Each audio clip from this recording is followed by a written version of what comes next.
आता तुम्हाला प्रश्न पडला असेल, की आर-टी योजना म्हणजे नेमकं आहे तरी काय? तर मित्रांनो, मी अमोल जाधव. स्वागत आहे तुमचे माझ्या यूट्यूब चॅनलवरती.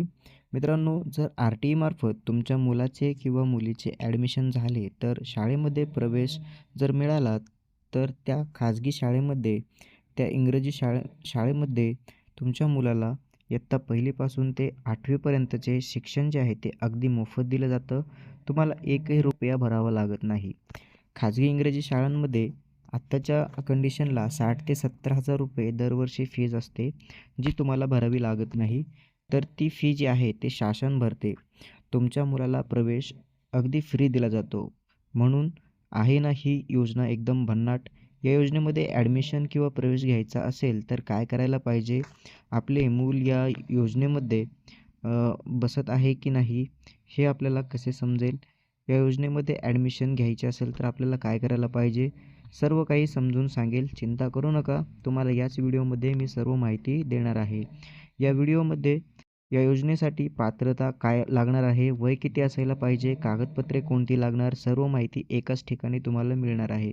त्यामुळे व्हिडिओ शेवटपर्यंत पहा. चॅनलवरती पहिल्यांदा असाल तर चॅनलला सबस्क्राईब करून इतरांसोबत हा व्हिडिओ नक्की शेअर करा.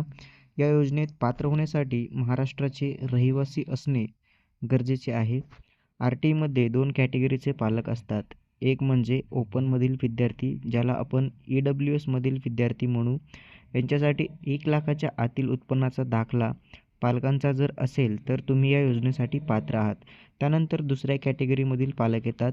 ते म्हणजे जात संवर्गातील म्हणजेच आरक्षणाचा लाभ घेणारे पालक. तर या पालकांच्या नावे किंवा विद्यार्थ्याच्या नावे जातीचा दाखला तुमच्याकडे महाराष्ट्र राज्याचा असणं गरजेचं आहे. महाराष्ट्र राज्याचाच तुम्हाला जातीचा दाखला इथे लागणार आहे. तुमच्याकडे जर तो असेल तर तुम्ही इथे पात्र आहात. फक्त तुम्हाला महाराष्ट्र राज्याचाच दाखला इथे लागणार आहे. बाहेर राज्यातील जर असेल तर तो इथे चालत नाही. तुमच्या मुलाचे वय 3 ते 6 वर्ष 5 महिने 30 दिवस याच्या आतमध्ये जर असेल, तर तुम्ही आर-टी 25% ऑनलाईन फॉर्म भरण्यासाठी पात्र आहेत. आता हे वय मोजताना 31 डिसेंबर 2026 पर्यंत मोजले जाते. तर आता आपण जाणून घेणार आहे आर-टी 2026-27 या शैक्षणिक वर्षासाठी कागदपत्रे कोणकोणती लागणार आहेत आणि ती कधीपर्यंतची असायला हवीत. सगळ्यात पहिलं कागदपत्र म्हणजे पालकाचं आणि पाल्याचं आधार कार्ड, दोघांचं आधार कार्ड तुम्हाला इथे लागणार आहे. त्यानंतर पाल्याचा जन्माचा दाखला. त्यानंतर पुढील कागदपत्र आहे पत्त्याचा पुरावा. पत्त्याच्या पुराव्यामध्ये तुम्ही स्वतःचे घर जर असेल तर रेशनिंग कार्ड देऊ शकता, वीज बिल देऊ शकता, इलेक्शन कार्ड देखील देऊ शकता आणि जर तुम्ही भाड्याने राहत असाल तर तुम्ही भाडे करारनामा ऑनलाईन पद्धतीने बनविलेला जो असेल तो तुम्ही इथे देऊ शकता. इथे नोटराईज केलेला जर असेल तर तो चालत नाही.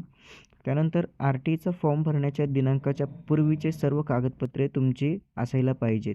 आर-टीचा फॉर्म भरण्याच्या नंतरची भरण्याच्या नंतरची जर तुमची कागदपत्रे असतील तर तुमचा मिळालेला प्रवेश रद्द केला जाऊ शकतो. तुम्ही या प्रवेश प्रक्रियेतून बाद केले जाऊ शकता. त्यामुळे ऑनलाईन फॉर्म भरताना तुम्हाला कोणती कागदपत्रे अपलोड करायला लागत नाहीत, पण सर्व कागदपत्रे तुमची फॉर्म भरण्याच्या अगोदर तयार पाहिजे आहे. आर-टीमध्ये नंबर लागल्यानंतर जर तुम्ही कागदपत्रे बनवणार असाल तर ते डोक्यातून काढून टाका.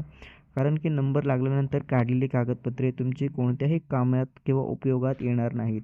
ओपनमधील विद्यार्थ्यांसाठी 1,00,000च्या आतील उत्पन्नाचा दाखला, महाराष्ट्र राज्यातीलच तो दाखला असायला पाहिजेत. तोच इथे चालतो. दुसऱ्या राज्यातील असेल तर तो इथे चालत नाही. त्यानंतर आरक्षणाचा लाभ घ्यायचा असेल तर विद्यार्थी किंवा पालक दोघांपैकी एकाचा जातीचा दाखला तुम्हाला इथे लागणार आहे. अशीच महत्त्वपूर्ण माहिती तुम्हाला पाहिजे असेल तर आपले यूट्यूब चॅनल सबस्क्राईब करून ही माहिती इतरांसोबत नक्की शेअर करा.